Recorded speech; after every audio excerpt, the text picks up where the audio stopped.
जय हिंद। आज हम लोग बायोलॉजी क्लास 12 पाँचवा लेसन आनुवांशिकी यानी जेनेटिक्स के बारे में जानेंगे। तो आइए सबसे पहले हम आनुवांशिकी के बारे में जान लेते हैं। जैसे किसी भी जीवधारी हो, चाहे वो आदमी हो, जानवर हो या पेड़ पौधा हो, उनके शरीर में कुछ खास लक्षण होते हैं, एक गुण पाया जाता है। वही गुण उनके बच्चों में भी ट्रांसफ़र हो जाते हैं यानी चले जाते हैं। तो जो गुण पूर्वजों या माता पिता से उनके संतानों में पहुंचते हैं, उस गुण को ही हम लोग आनुवांशिक गुण कहते हैं। और इसके अध्ययन को यानी इसके बारे में जानकारी प्राप्त करते हैं कि कौन कौन से ऐसे लक्षण या गुण हैं जो एक पीढ़ी से दूसरे पीढ़ी में ट्रांसफ़र होते हैं। इस अध्ययन को हम लोग आनुवांशिकी यानी जेनेटिक्स कहते हैं। जैसे मनुष्य में देखा जाए तो बाल का रंग, चमड़ा का रंग यानी गोरापन या कालापन, आँखों का रंग, ये सारे लक्षण जो हैं माता पिता से उनके बच्चों में चले जाते हैं। तो ये हो गया आनुवांशिक लक्षण या आनुवांशिक गुण। आनुवांशिकी शब्द का जो सबसे पहले प्रयोग हुआ था वो 1906 ईस्वी में विलियम बैटसन नामक वैज्ञानिक द्वारा किया गया था। और इसके पिता ग्रेगर जोहान मेंडल को कहा जाता है, कारण कि इसके बारे में बहुत ज़्यादा अध्ययन और सबसे पहले अध्ययन उन्होंने ही किया था। अब हम जान लेते हैं वंशागति या आनुवांशिकता किसे कहते हैं, यानी हेरिडिटी क्या होता है। इसके पहले आप लोगों ने जाना कि आनुवांशिकी किसे कहते हैं, आनुवांशिकी, और अब है आनुवांशिकता। तो जो अध्ययन करते हैं, आनुवांशिक गुणों के बारे में जानकारी लेते हैं, उस अध्ययन को आनुवांशिकी कहते हैं। और इन्हीं गुणों का पीढ़ी दर पीढ़ी स्थानांतरण होते रहना, पीढ़ी दर पीढ़ी मतलब पिता से उनके बच्चों में जाना, फिर उनके बच्चों में जाना, उनके बच्चों में जाना, इस तरह से जो आनुवांशिक गुण ट्रांसफ़र होते रहते हैं, आगे चलते रहते हैं, इस प्रक्रिया को ही हम लोग वंशागति या आनुवांशिकता कहते हैं। आप इसका स्क्रीनशॉट ले लीजिए। अब हम जैव विविधता के बारे में जानेंगे। विविधता क्या होती है? तो आप जानते हैं कि संसार में बहुत सारे जीव हैं। इस धरती पर कई प्रकार के जीव हैं, लेकिन सब में कुछ न कुछ अंतर पाया जाता है। इन्हीं अंतर को हम लोग विविधता कहते हैं, यानी जीवों के बीच पाए जाने वाले विभिन्न प्रकार के अंतर को जैव विविधता कहते हैं। आप यहाँ देख सकते हैं, ये चारों मटर के फूल हैं, लेकिन चारों में अंतर है। ये लाल कलर के हैं, ये उजले कलर के, ये बैंगनी है और एक नीला। तो एक ही प्रजाति में भी कई प्रकार के अंतर पाए जाते हैं। तो ये जो अंतर पाए जाते हैं विभिन्न प्रकार के जीवों में, इन अंतर को हम लोग कहते हैं जैव विविधता। यहाँ आप देख सकते हैं मटर के दो वैरायटी है, जिसमें एक का दाना पूरा हरा है और एक का दाना पूरा पीला है। तो ये विविधता को दर्शाता है, यानी विभिन्न प्रकार के जो अंतर पाए जाते हैं, इन अंतरों को ही हम लोग कहते हैं जैव विविधता। यहाँ आप देख सकते हैं ये कुछ फूलगोभी के वैरायटी है। इसे हरा वाला ब्रोकली भी कहते हैं, बाजार में आप लोग देखे होंगे, मिलता होगा। और यहाँ देखें आप चार प्रकार के फूलगोभी हैं, चार कलर के, एक उजला है, एक पीला है, बैंगनी है और हरा। तो ये विविधता को ही दर्शाते हैं। यही विविधता है, विभिन्न प्रकार के फसलों, अनाजों, फल फूलों में जो अंतर पाया जाता है, चाहे वो रंग को लेकर हो, चाहे वो साइज को लेकर हो, या किसी और वजह से जो अंतर पाया जाता है, इन अंतरों को ही हम लोग कहते हैं जैव विविधता। आइए अब जानते हैं ये विविधताएं, यानी ये जो कलर या लंबाई या साइज जो चेंज होता है, ये किन कारणों से होता है, किसकी वजह से जीवों में विविधताएं पाई जाती है। आइए अब जान लेते हैं कि मनुष्य में या किसी भी जीव में ये जो आनुवांशिक लक्षण होते हैं माता पिता से बच्चों में कैसे आते हैं। इस दुनिया में जितने भी सारे जीव हैं, उनकी रचना कोशिकाओं से मिलकर हुई है। सभी जीवों में कोशिकाओं की संख्या अलग अलग होती है। जैसे मनुष्य को ही ले लीजिए, मनुष्य के शरीर में अरबों खरबों कोशिकाएं हैं, लेकिन शुरुआत में मनुष्य के शरीर का निर्माण मात्र 2 कोशिकाओं से होता है। जी हाँ, शुरू में हमारा शरीर का जो रचना हुआ है वो मात्र 2 कोशिकाओं से हुआ है।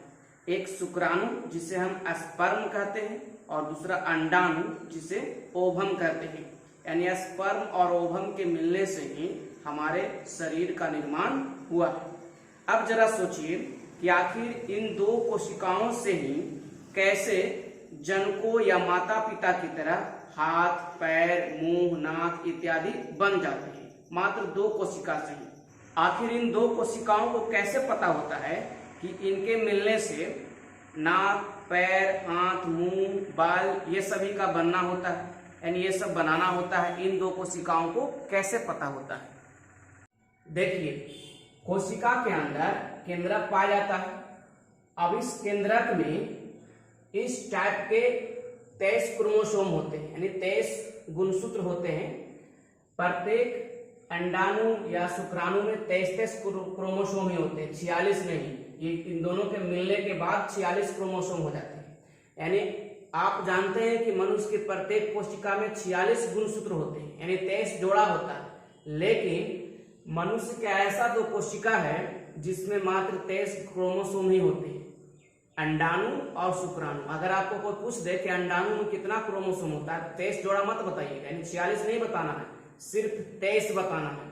और अंडाणु में 23, शुक्राणु में 23। लेकिन जब दोनों मिल जाते हैं, दोनों का निषेचन होता है, तब दोनों के मिलने से 23 + 23 46 क्रोमोसोम बनते हैं, जिससे हमारा पूरा शरीर बनता है। इन्हीं क्रोमोसोम के ऊपर एक रासायनिक पदार्थ चिपके होते हैं, जहां तहां रासायनिक पदार्थ चिपके होते हैं। क्रोमोसोम यानी गुणसूत्र के ऊपर एक रासायनिक पदार्थ चिपका होता है। इस रासायनिक पदार्थ को हम लोग कहते हैं जीन। क्या कहते हैं? जीन। गुणसूत्रों के ऊपर पाए जाने वाले इन्हीं जीन में अपने पूर्वज के समान नए जीव और अंग बनाने के राज छिपे होते हैं। इन राज को हम लोग आनुवांशिक गुण भी कहते हैं या आनुवांशिक लक्षण कहते हैं। जैसे जब किसी गाय के पेट में बच्चा पल रहा होता है, तो उसे कैसे पता होता है उस बच्चे को कि 4 ही पैर का निर्माण करना है, एक ही मुंह का निर्माण करना है और एक ही पूंछ बनाना है, माथे पर 2 सिंह बनाना है। ये कैसे पता होता है उसे? आखिर कौन बताता है?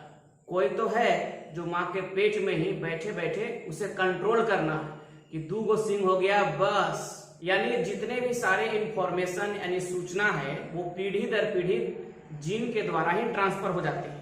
इसी जीन को पता होता है कि हमें किस प्रकार के जीव बनाना है और उस जीव में कितने हाथ, कितने पैर होने चाहिए, एक हाथ में कितनी अंगुलियां होनी चाहिए, बाल का कलर, चमड़े का कलर किस प्रकार का होना चाहिए। ये सारे गुण जीन में ही उपस्थित होते हैं और ये जीन के कारण ही हमारा शरीर का निर्माण होता है। और आप देखते हैं कि दुनिया में आदमी ही कई प्रकार के होते हैं। कुछ का मुंह चपटा होता है, कुछ का गोल होता है, कुछ का शरीर पूरा लंबा होता है, कुछ का शरीर थोड़ा छोटा होता है, सबका कलर अलग अलग होता है। तो ये जो जितने भी मनुष्य में भी विविधता पाई जाती है, पेड़ पौधों में विविधता पाई जाती है, ये सारे के सारे जीन के द्वारा ही कंट्रोल होते हैं। यानी जीन को ही पता होता है कि कैसा शरीर बनाना है।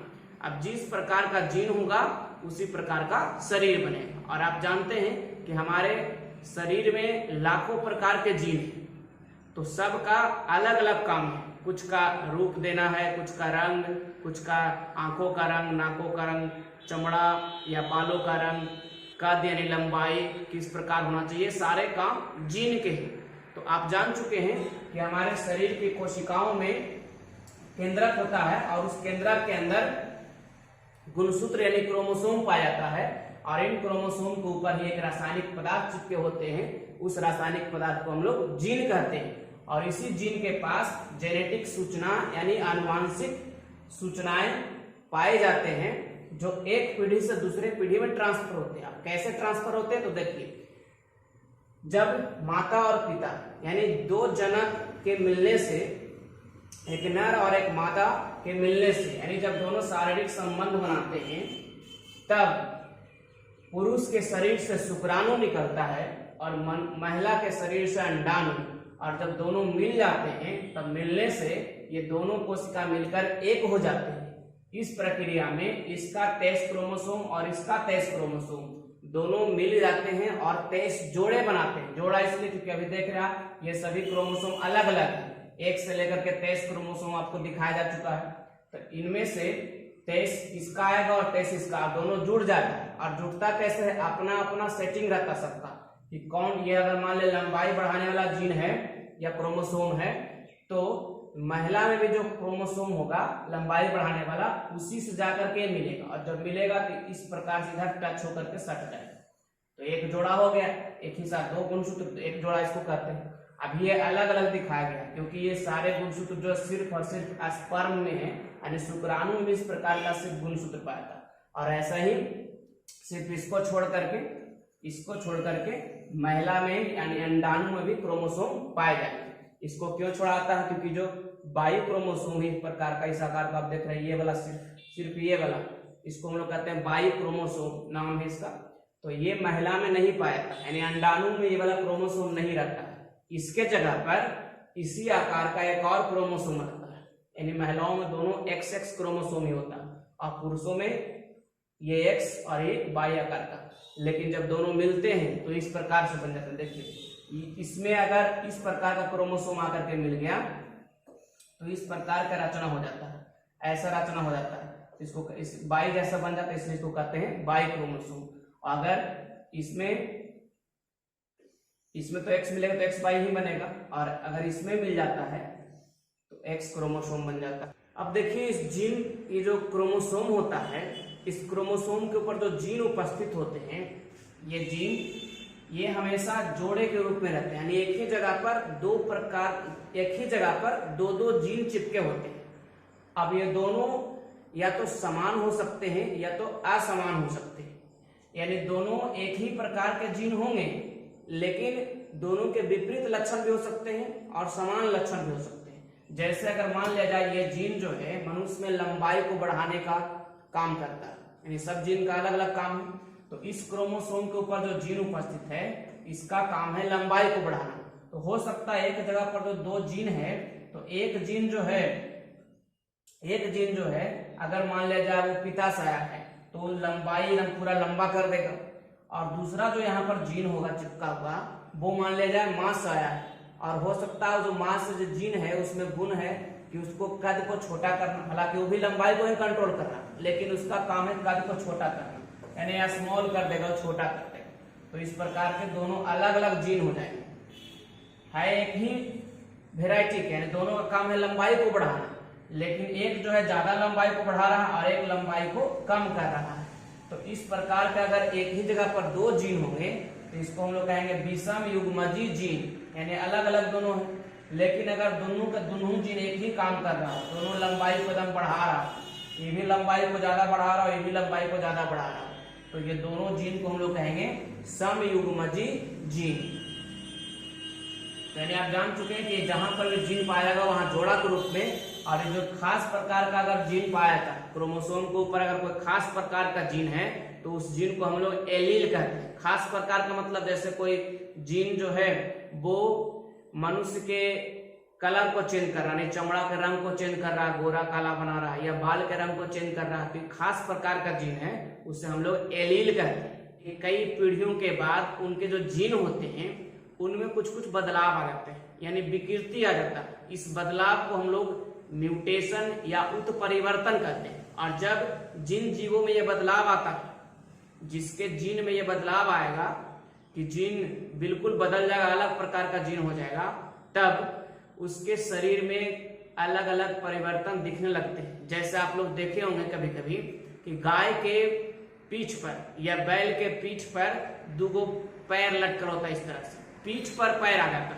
पैर आना चाहिए नीचे, लेकिन पीठ के ऊपर से पैर निकल जाता है। आप देखे हो कभी कभी ऐसा गांव में या शहर में या रोड पर, ये उस बैल को गाय को लेकर के घुमावे गली गली और सब लोग उसे चंदा या पैसा इकट्ठा करता है। तो ये जो पीठ पर जो पैर नहीं आना चाहिए था ये आ चुका है, तो ये उस गाय के जीन में परिवर्तन के कारण ऐसा हुआ। तो जीन में तो नियम ये था कि पैर नीचे ही होना चाहिए, 4 ही होना चाहिए, लेकिन उस जानवर को छो पैर दे दिया है, 4 वो नीचे 2 ऊपर से दे दिया है। तो ये कभी कभी हो जाता है, इसको हम लोग उत्परिवर्तन या म्यूटेशन कहते हैं। और म्यूटेशन का मतलब होता है जीन में बदलाव आ जाना, या जीन में खराबी आ जाना, विकृति आ जाना। खराबी इसलिए कि पहले से नियम चलते आ रहा है कि गाय के 4 ही पैर होने चाहिए और वहां हो गया 6 पैर। तो ये किसको पता था कि 4 ही पैर बनाना है? जीन को, लेकिन उसने बना दिया 6 पैर, यानी इसका जीन खराब हो चुका है, उसमें विकृति आ गया। तो ऐसे विकृति को हम लोग उत्परिवर्तन या म्यूटेशन कहते हैं, और इसके कारण ही संसार में कुछ जीवों में बदलाव आ जाता है। जैसे कुछ आदमी को देखते हैं, कोई बच्चा पैदा होता है तो उसका नाक एकदम सूंड जैसा लंबा हो जाता है, या उसका चेहरा जो है किसी और कोई जानवर के जैसा देखने में लगेगा। तो ये सभी जीन में बदलाव के कारण होते हैं, और ये काफी सालों के बाद होते हैं या कई पीढ़ी के बाद बदलाव होते हैं, हमेशा नहीं होते। तो आइए अब आप लोगों से कुछ क्वेश्चन पूछ लिया जाए। तैयार हैं आप लोग? तो बताइए, आनुवांशिक सूचना को एक पीढ़ी से दूसरे पीढ़ी में लेकर कौन जाता है? जी हाँ, जीन। यानी जीन ही माता पिता के गुण को उनके बच्चों में ले जाता है। तभी तो माँ के पेट में अगर बच्चा पलता है तो वो बच्चा जो मनुष्य ही होता है, जानवर नहीं पैदा होता, मनुष्य ही होता है, क्योंकि उसको मनुष्य बनाता कौन है? जीन। और ये जीन किससे ट्रांसफर होते हैं? माता पिता से, यानी शुक्राणु और अंडाणु से। ये दोनों के अंदर ही जीन होते, यही ट्रांसफर करते हैं। अगला क्वेश्चन है कि जैव विविधता किन कारणों से होती है? जैव विविधता का मतलब होता है, जैसे आप देखते हैं कई मनुष्य में ही देखते हैं, कई प्रकार के मनुष्य हैं, कई प्रकार के पेड़ पौधे, फल फूल, सब्जियां अलग अलग प्रकार के देखने को मिलता है। तो ये जो प्रकार अलग अलग हो जाते हैं, इसे जैव विविधता कहते हैं। तो जैव विविधता किस कारणों से होती है? जीन के कारण। जी हाँ, जब जीन में बदलाव आता है तो उसको क्या कहते हैं? म्यूटेशन, यानी उत्परिवर्तन। आगे बताइए, जीन कहाँ पाए जाते हैं? किसके ऊपर पाए जाते हैं? क्रोमोसोम यानी गुणसूत्र के ऊपर। बिल्कुल सही। आगे बताइए, शुक्राणु में क्रोमोसोम की संख्या कितनी होती है? 23 जोड़ा नहीं है। अगर कोई बता दे या कोई टीचर ऐसा बताता कि 46, तो गलत है। ये 46 क्रोमोसोम होता है, लेकिन हमारे कोशिकाओं में होता है, सभी कोशिकाओं में होता है। लेकिन शुक्राणु के कोशिका और अंडाणु के कोशिका में मात्र 23 क्रोमोसोम ही होते हैं, 46 नहीं, या 23 जोड़ा भी नहीं, सिर्फ 23 क्रोमोसोम। और जब अंडाणु शुक्राणु दोनों मिलते हैं तब जाकर के एक नया कोशिका बनता है जिसमें 46 क्रोमोसोम हो जाते हैं, और उसी से फिर पूरा शरीर बन जाता है। आप इसका स्क्रीनशॉट ले सकते हैं। ये जीन का परिभाषा हो गया। अगर 2 नंबर के एग्जाम में आ जाए जीन किसे कहते हैं तो आप लिख सकते हैं। अगला एलील का परिभाषा हो गया, एलील किसे कहते हैं?